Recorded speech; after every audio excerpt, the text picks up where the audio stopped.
Micah let me out of the editing bay today to bring you this. This is the 2018 Fiat 500 Abarth. And now you might be asking yourself, what's a spunky little town car doing out here in the land of Subarus and 4Runners? Or why I'm reviewing a 4-year-old car? Well, while Colorado is home to some of the most rugged and beautiful terrain, it also happens to have some of the best canyon roads. And that's what I think this car is designed for. This also happens to be my car and my home. But before we get ahead of ourselves, let's see what makes this car deserving of the Scorpion badge. While the Fiat 500 in America is no more, its long-standing heritage remains strong from across the pond. But what the heck is an Abarth, or Abarth, or Abarto as our Italian friends call it? Well, that's Fiat's in-house tuning division, like what AMG is to Mercedes. Let's quickly talk about what separates the regular Fiat 500 from the Abarth version. You get the same 4-cylinder engine, but this one's been turbocharged, bringing your total output from 100 horsepower all the way up to 160. You'll notice a Scorpion badge up front. That is significant of Carlo Abarth's astrological sign. Standard from the factory, you'll get 16-inch lightweight alloy wheels, though this one is equipped with the optional 17s. Both of those come with red calipers. You'll notice the Abarth sits a little bit lower than the standard 500, about a half an inch. And in the front, you're riding on McPherson front strut setup, and in the rear, you're looking at a solid twist beam axle.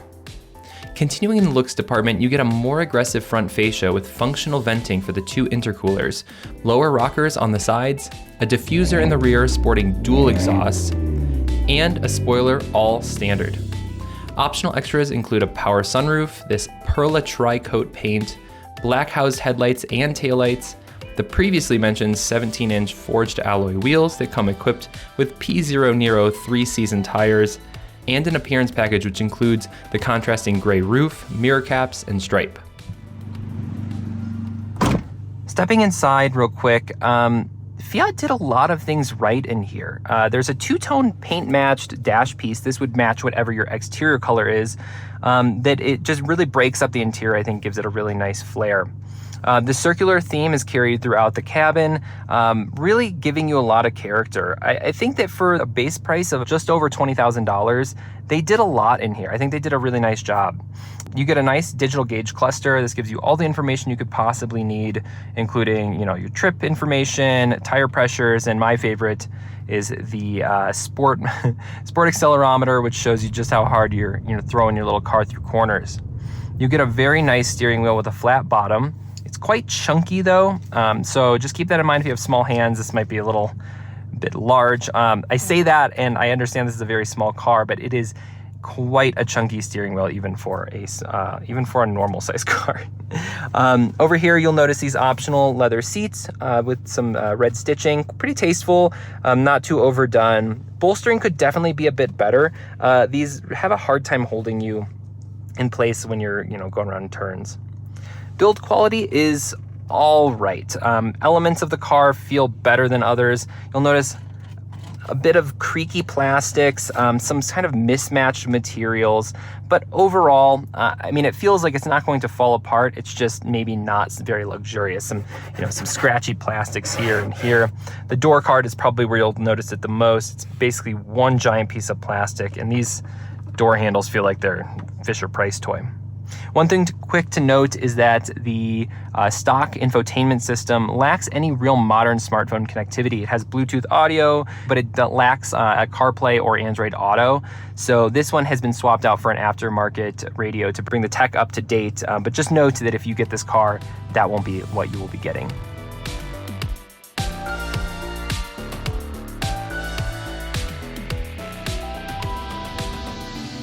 Sitting back here, let's look at this comically small back seat. This was not meant for adults. I'm actually not even really sure why they included it. It's probably just more of a shelf to put groceries. Maybe a child could get comfortable back here, but you're looking at literally 4 inches of space. There's not much. And sitting behind myself, there literally is no room. I'm just jammed into the front seat. To put an adult back here, you definitely have to give up some leg room up front.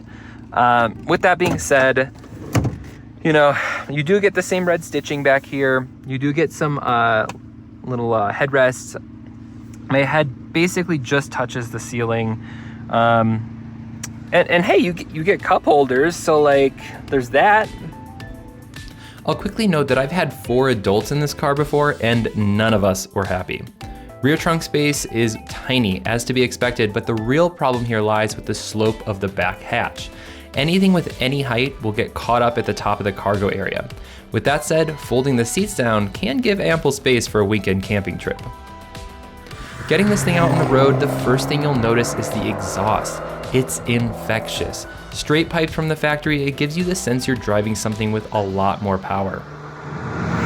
The second thing you'll notice is the driving position. You sit up quite high. It's a very Italian-like driving position. And you know, that might be bothersome to some people, but for me, you know, I just don't mind it. I think it sort of adds to the playful-like demeanor of this car. You know, it makes it feel even more go-karty. You get plenty of head, hip, and leg room to stretch out a bit. I've driven cars like the Smart Car or the Miata. This car does not feel like that. You know, from the outside it looks tiny, but you get quite a bit of cabin room here to stretch out. Not a big issue there. The only thing I will note is with a non-telescoping wheel, you'll find yourself sitting a little too close to the pedals or reaching a bit too far for the steering wheel. Power is transmitted via a 1.4-liter multi-air turbo engine mated to a 5-speed manual transmission. Opt for the 6-speed auto and you're looking at a drop of about 3 horsepower but adding 13 foot-pounds of torque. While the small power figures look lackluster on paper, this car weighs in at just over 2,500 pounds, giving you a decent power to weight ratio.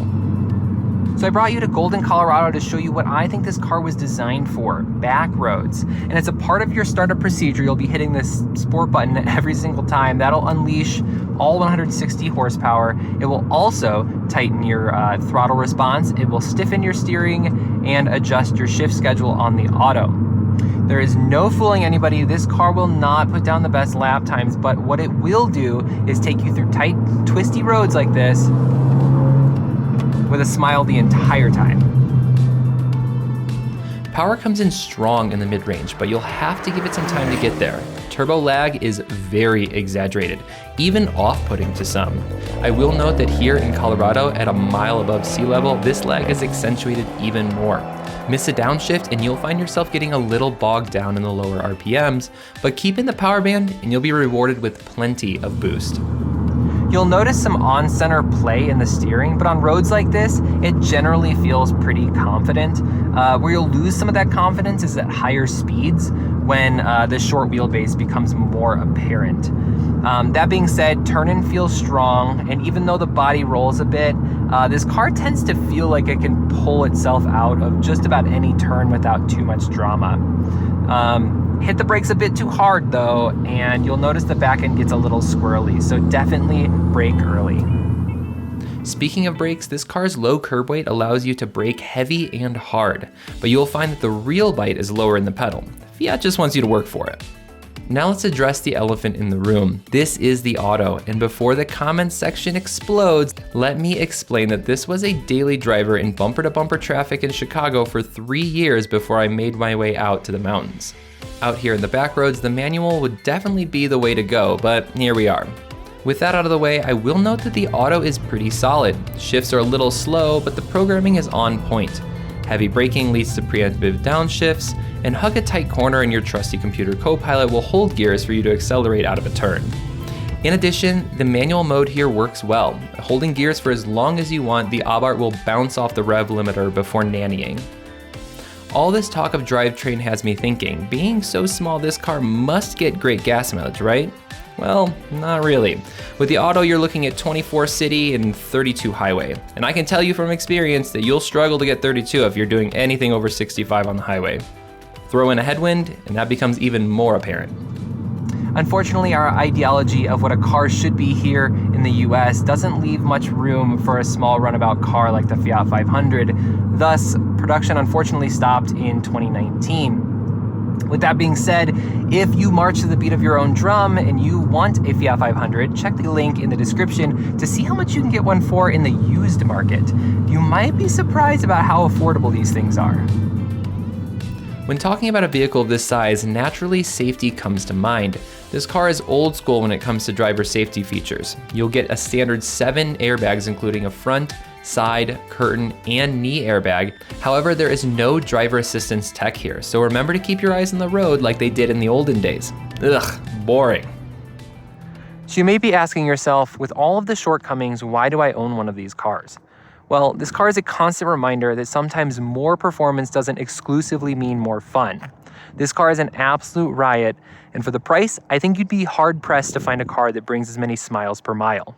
So if you're looking for a car that doesn't take itself too seriously, and you're willing to do the same for yourself, check out the Fiat 500 Abarth.